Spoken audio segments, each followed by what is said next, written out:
Okay, here we are with Liz Walsh, a scholar of the Arctic, and I am very excited to finally get to, well, record with you. We met about a week ago after battling the time zones and everything, and you very graciously have agreed to spend a little bit of time this morning talking about your studies.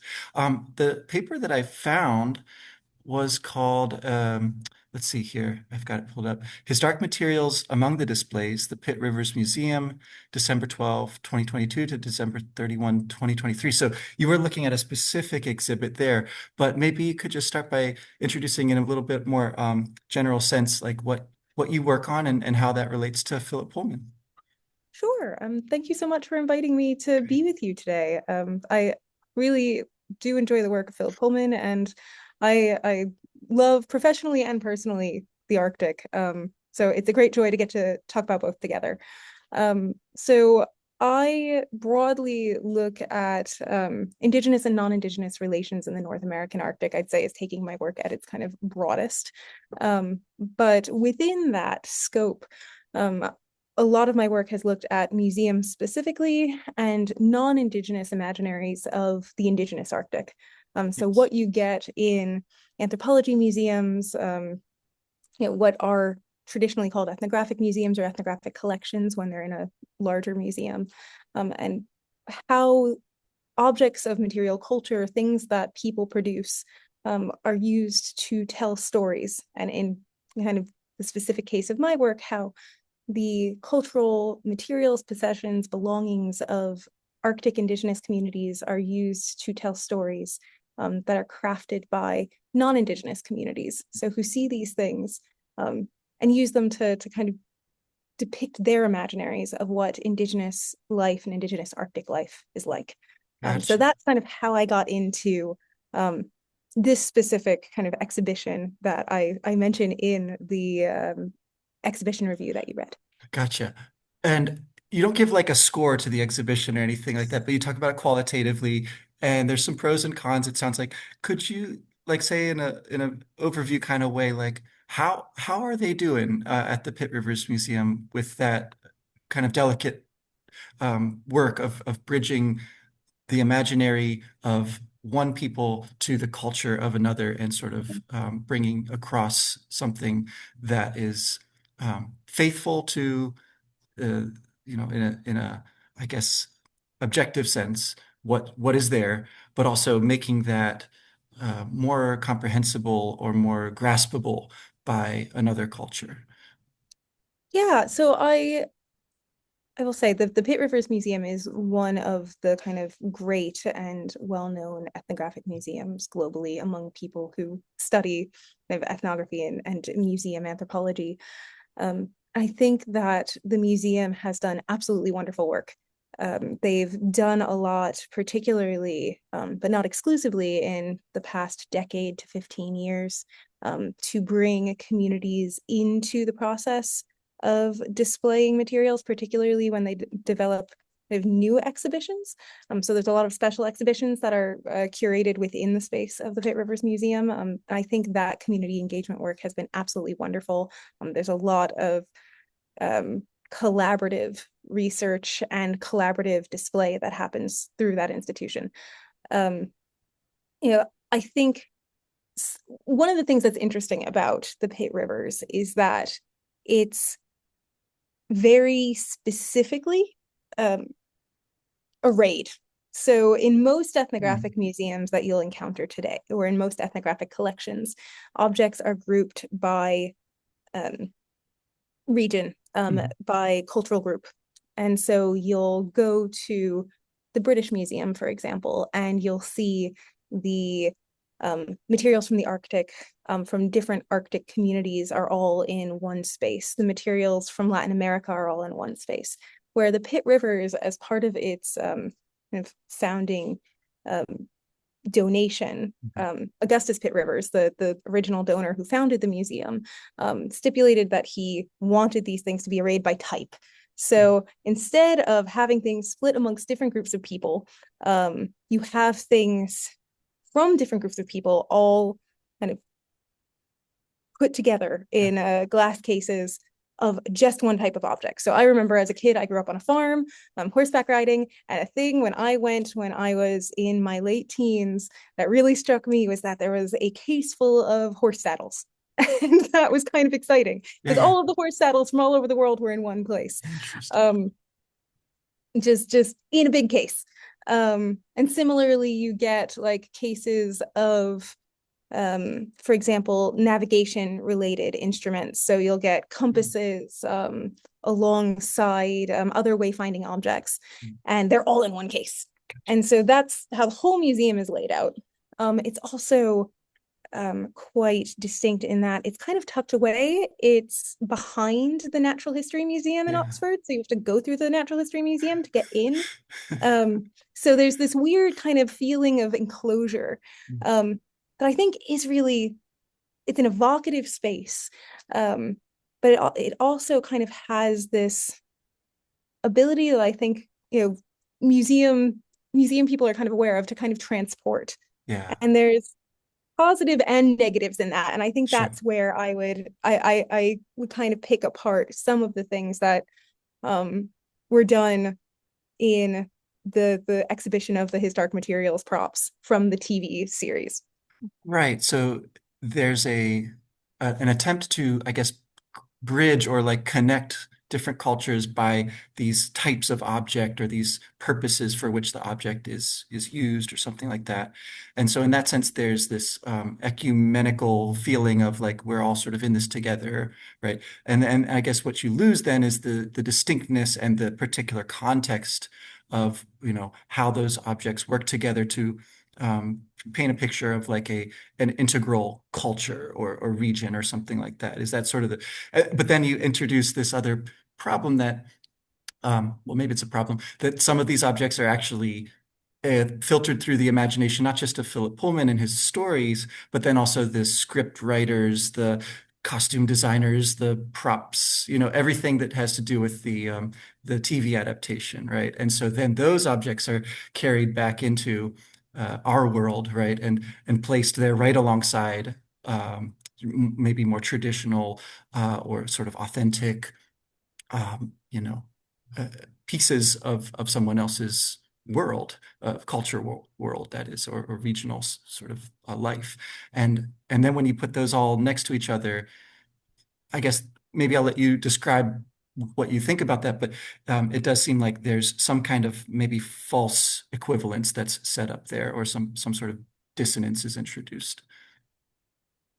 So I think maybe dissonance is the right word. I Mhm. think the thing that a lot of people still kind of struggle with in thinking with ethnographic collections is that a lot of these collections were kind of collected at a time when that collection process was very extractive. So it was Mhm. often done in the context of colonialism. It was a kind of amassing of the um, fruits of empire, um, or if not direct imperial rule, then kind of imperial exploration in the name of knowing the world through kind of amassing its various belongings into one space. Um, I think a challenge with any ethnographic collection is making sure that the stories that are told kind of reflect communities' self-understandings and the values they assign to their objects, rather than kind of reinforcing the kinds of imaginaries and senses of fascination that might have come out of that colonial relationship. So there's a danger almost in the collection and bringing these things together, and specifically in bringing them together in such a way that they're not really presented as aesthetic objects. They're not treated as art per se, but they're also not treated in their original context. They become kind of enchanted, and you get that actually a little bit in Pullman's writing. This feeling of Lyra kind of walking into the pit Yeah, rivers yeah. and being surrounded by kind of masks and it being dark. Um, this feeling of kind of wonder at the exotic. And we have to kind of pick apart the fact that like why is it exotic? Those objects wouldn't Mhm. be exotic to many viewers from the various communities that are represented. And so then when you add in these kind of props from a fantasy television series, it's kind of reinforcing, I think, or it can indirectly, or again, I think without meaning to, kind of reinforce the idea of the exotic by saying, okay, here's something from a world that's not real alongside these other places that maybe don't entirely feel real. Um, Right, and right. that's the bit I think that maybe we need to kind of think about cautiously, but I think is also just something that ethnographic museums are actively trying to work against at the moment is, and not just at the moment, for many years now, is shifting those narratives so that they're not the exotic, they're the stories of groups of people who, you know, saying groups of people who are real is silly. Yeah. But to make clear that these are kind of living Yeah, there we go. communities and that they have the agency to tell their own stories, I think it has become a key part of the mission of many ethnographic museums and museums that contain ethnographic collections. Yeah, that problem, I guess, this was something we talked about last time, and I did want to come back Mm. around to it, so this is great. This idea of like the role of the museum, in my mind, is something like, yeah, presenting as faithful a picture of some other way of life, right? Or some past way of life, or however I guess you want to say that, and helping people understand that and appreciate that and connect with it in a deep way, right? Because it's right there, like it's the real thing, it's not virtual, it's not just a story, I guess you could say. Although it might incorporate some of those things.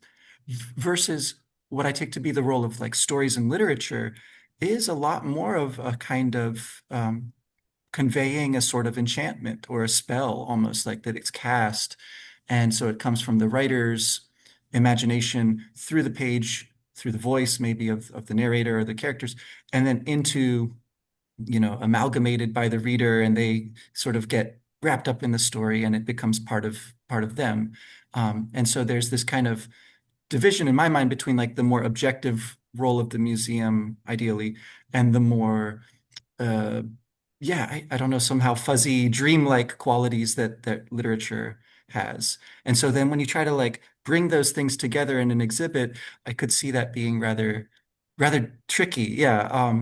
And I guess I don't know if what I want to say is like, is there a way that the enchantment and that spell that's cast by this, false narrative, made up story, can actually lead people to a deeper appreciation of the real thing? That would be what I would want to, I don't know, push back on as like, of course, the job of the museum. Um, is not necessarily that. I don't know if they're like working to like bring people through an enchanted, you know, path through that experience to some sort of deeper understanding, or if they have maybe a different, their responsibility is really more about, preserving these objects ultimately. But yeah, I just would like to hear you kind of reflect on that a little more, and maybe from your own experience, like how did you get into this line of work? Was it through reading stories like Pullman's or something else? I So I grew up just outside of New York City. I'm Okay. I'm based in the UK now, but you can probably tell that I don't have an accent that's kind of original to here. Okay. Um, and I spent a lot of time at the American Museum of Natural History Mm, when I was an undergraduate. Um, and I found it a really interesting space to be in, quite a beautiful space. And it had many ethnographic collections, particularly from North America. The whole of the Northwest Coast at the time, now it's been redone with the input of communities, and it's absolutely beautiful. If you find yourself in New York, please I, do go and see I it. tried to get my kid to go in, and he just wanted to play in Central Park. I could not get him to go in the museum. Okay, fair Maybe enough. he's too little still. That's, I mean, I understand the desire of a small child to just be outside playing. Totally get it. But it's an absolutely great museum. Not one without a problematic history, as is the case with most, I would say, if not all museums. But that museum, I think, had collections that were displayed in such a way that I was intrigued, but I was also, I don't know, I don't want to, the word that comes to mind is I was skeptical, I suppose, using the word skeptical, of the accuracy of what was shown. Yeah. There wasn't a lot of story. There was a lot of kind of old glass cases that were dimly lit, full of masks with very little description. Um, it just felt at the time like there was such interesting, beautiful, evocative material, and I didn't know what it was. Yeah. And so I think I started as a curious kind of undergraduate. I was an undergraduate in anthropology. I started digging into the history and learned all of these stories of collection, in some cases, directly exploitation and violence. And I think what brought me into museum anthropology is like these stories of these communities that are represented here are the story. They're the truth, and they're not here. So how do we imagine museums that tell those truths um, in a way that does preserve the meanings of these objects, the importance of them? Sorry. That's okay. I think I've had honking trucks go screeching by in the background.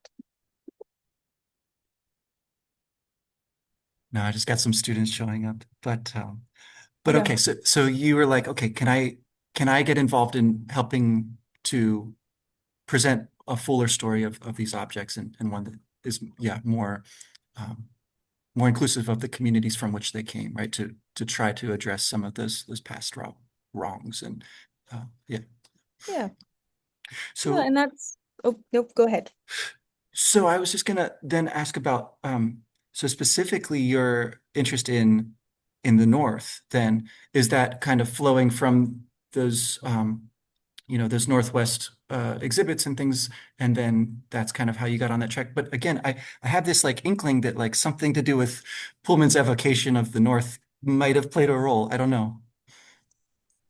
So I think it was serendipitous in Mhm. that I originally was really interested in kind of this problem of museums and the way that they represented kind of living, vibrant cultures.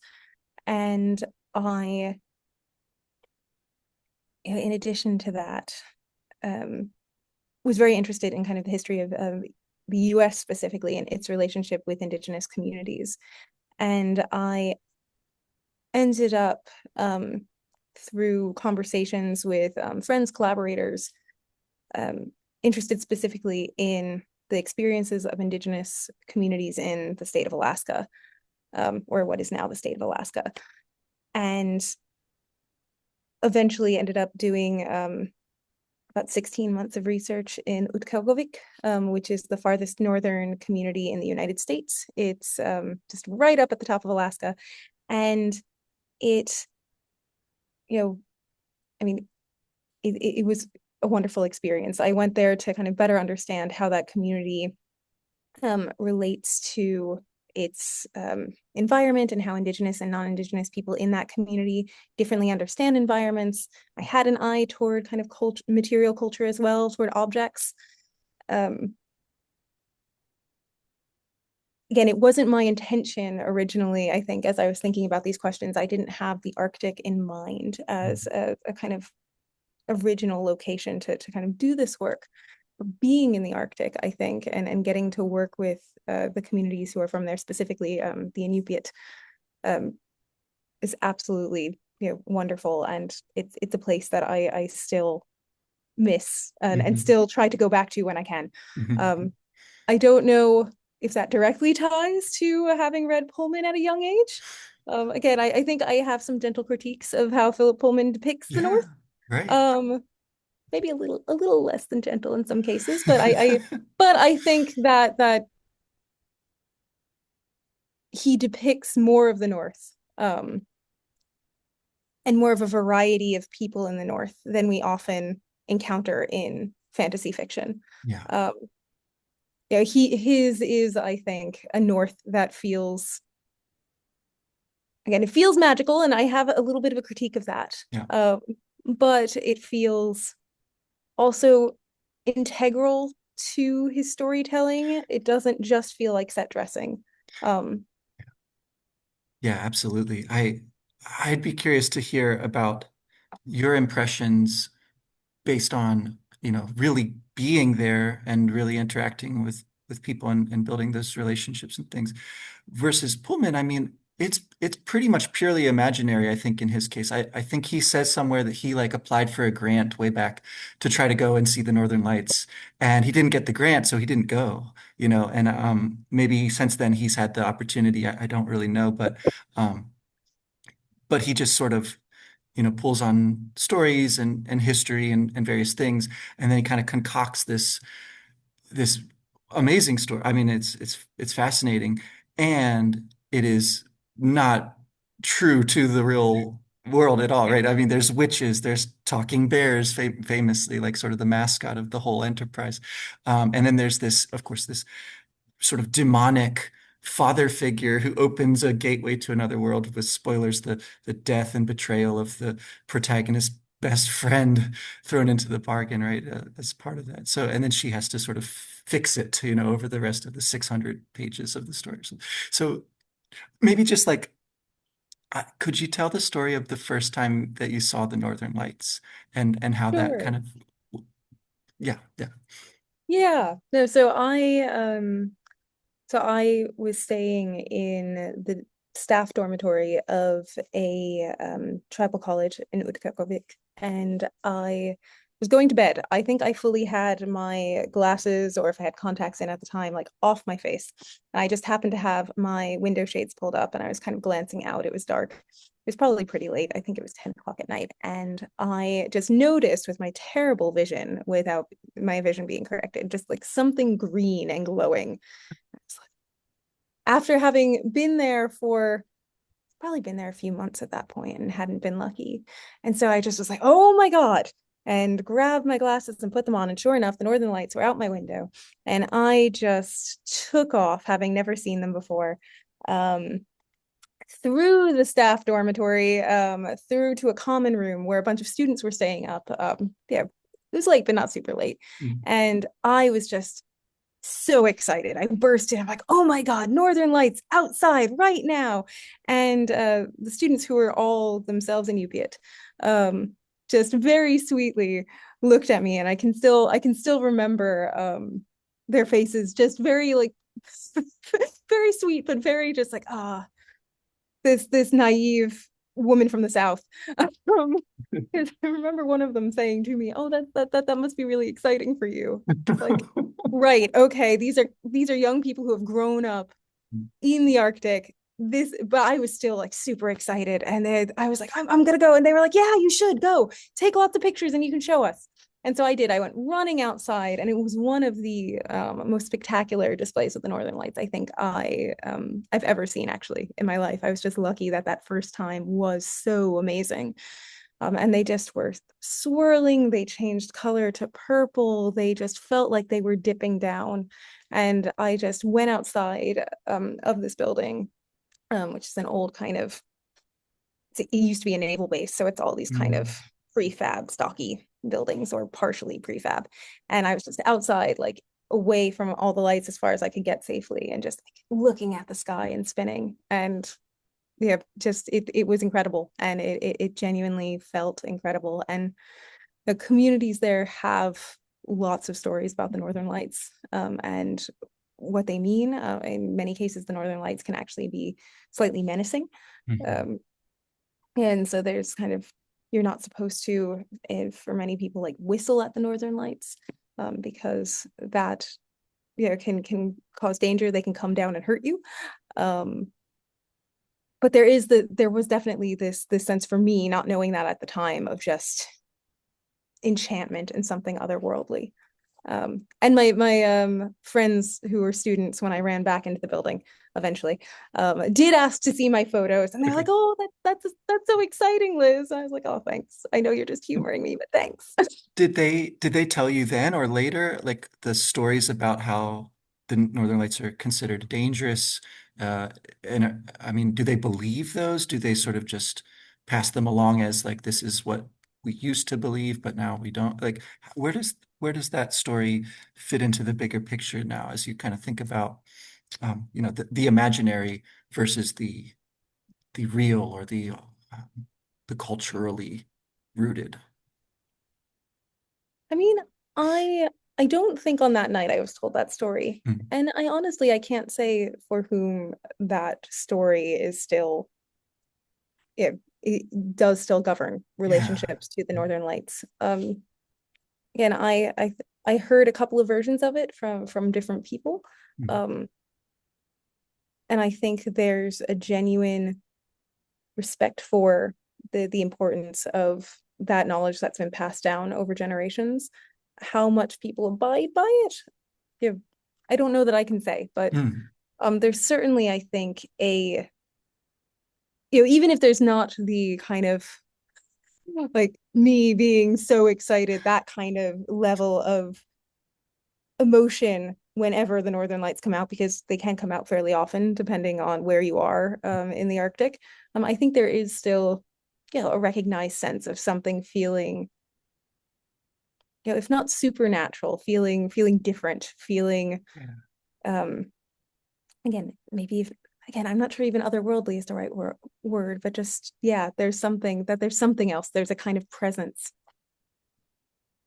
Yeah, so that's maybe where we can kind of try to Yeah. wrap this up, I guess, is like the the important things about these objects, um, the important thing about a phenomenon, a natural phenomenon, right? Um, might not be just what inheres in the material of them, but something about their meaning for the people that live there, right? And that have that connection to the past and that are still, living and still creative and still, you know, um, can recognize themselves as a distinct people, right, within a globalized, world that we live in now, whatever. And so I guess I just wonder about, maybe feel free to kind of get into some of your critiques of Pullman, because to me, he's doing something really interesting with one of his own culture's oldest stories, right, about the fall and um, the the death of God, right? I mean, it's nothing less than that, which we have sort of been living through these past 500 years or however far back you want to go, right? And it's something that it seems to me every historical civilization we know about has this kind of life cycle, right? Where the beliefs are real and living, and then the beliefs are sort of stories that are told, and then the language dies out or transforms into something else, and another culture, carries on those stories or just is sort of curious about them, or they're lost, right? It's there's very little that has a kind of staying power as far as religious beliefs or beliefs about nature or something like the the scientific worldview is pretty pretty good at dismissing those things and saying no, actually there's this other explanation, right? And so like what Pullman's up to is trying to, it seems like, bring some of those stories in and then bring on board a curiosity about, a scientific view of nature, and then sort of seeing what happens when those things come together. Um, I guess so. I'm curious about, do you feel like his project is, well, in what ways do you feel like his project is uh, a, um, a positive one? I don't know if there's like a nicer way to put that, but and in what ways do you feel like his portrayal, particularly of Northern cultures and things, is falling short or problematic? Sure. So I'll preface this by saying I loved the his Dark Materials trilogy as a young person. I think again the fact that it was written the way it was written, Lyra as a protagonist, um, was just incredibly engaging. The world building was beautiful. I think again it played with themes that I appreciated being able to think about at a young age, when a lot of young people's fantasy assumes a lack of sophistication. Yeah. Um, I think that's one of the great things about the books and later um, the television series, that I think the television series actually did a good job of replicating, was that here are kind of some of the big questions that philosophers and theologians have thought about in kind of the Western European tradition for centuries. Um, and let's kind of think about them together. And some of the implications of these different veins of thought. That I think is what I really enjoy in his Dark Materials. And again, the fact of a protagonist who is a young woman who is curious, is kind of, for lack of a better term, a young academic. Um, not yet an academic perhaps, but has that kind of academic mindset of I want to know. Um, I think my critiques come from perhaps, yeah, and perhaps these are also going to be, expected from somebody who's an academic who studies histories of kind of colonialism. But a very kind of unproblematic, in the ways that I would problematize it, Oxford. Um, Mm. and specifically then when looking north, a north that does feel like it is the British imaginary of the north, with some wonderful kind of drama in the in our talking polar bears, um, but a little bit, not a little bit, a significant, I think, not confusion, just you kind of have a little bit of everything. Is where I would get at. You have like, people who are shamans, who inevitably are British people who are shamans, who are inducted into the shamans' religious ways, Yeah. and they're the ones by which we are able to access these beliefs Mhm. and forms of knowledge. We have, again, I think I mention in my writing that there's a sealskin kind of garment worn by somebody who, or a seal gut garment rather, that's worn in a part of the Arctic where that kind of garment wouldn't exist. Mhm. So we're kind of just pulling bits and pieces of undifferentiated, like here's a cool northern thing, or putting them together for the fictional depiction of the Arctic that we have in Pullman's work. And as an academic, I can understand where that kind of amalgam comes from. It's kind of the greatest hits in a way, or the interesting bits that jump out when reading about Northern cultures. But I think we do a disservice to the Indigenous communities of the North in their specificity and their specific knowledges of their homelands, in their kind of vibrant continuity. The fact that, I think a problem that often comes in representations of Indigenous communities by non-Indigenous peoples, I say this as a non-Indigenous person myself, is that we tend to, essentialize and historicize. Mhm. So you have, here are the most interesting kind of, from a Euro-American perspective, most unusual, again, from that Euro-American perspective, bits that I can kind of fit into my fictional Arctic to do my storytelling, which is also of a people who clearly are like very kind of distinct and of another time and of another place. Where instead the stories that tend to get told when Indigenous authors are kind of at the reins about the Mhm. Arctic are of a very, a place that still has specificity and cultural continuity, but which is modern and alive and continuing.